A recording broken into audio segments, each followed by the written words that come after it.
Hi this is Shama Venugopal.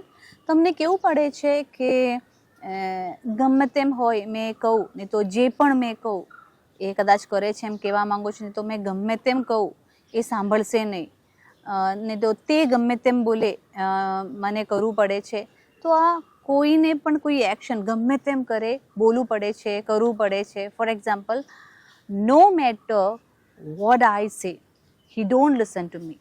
Okay, no matter what I do, he don't value.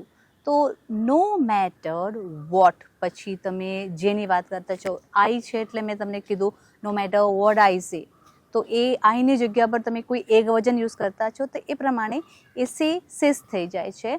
તો એ એકવચન બહુવચનનું પણ તમને ધ્યાન આપવું પડે. જેવી રીતે મેં તમને કહું છું કે no matter what he says or no matter what he does, એ અલગ રીતે તમને કહેવું પડે છે.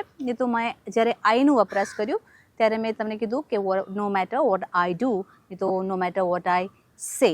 તો એકવચન બહુવચન પ્રમાણે આ ડુ ડઝ થઈ જાય અને સેઝ થઈ જાય છે. બટ નો મેટર વોટ એ સેમ રહેશે. મેં જ્યારે પણ જે પણ કહું એને ફરક નહીં પડે, મેં જે પણ કરું એને ફરક નહીં પડે.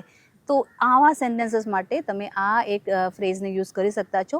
નો matter what I do he don't bother, no matter what I say he don't listen. તો યુઝ કરજો તમારા ડેલી લાઈફના કોન્વર્સેશનમાં. સો લાઇક એન્ડ સબસ્ક્રાઈબ કરવા ભૂલતા નહીં. મળીશું બીજા વિડીયોમાં.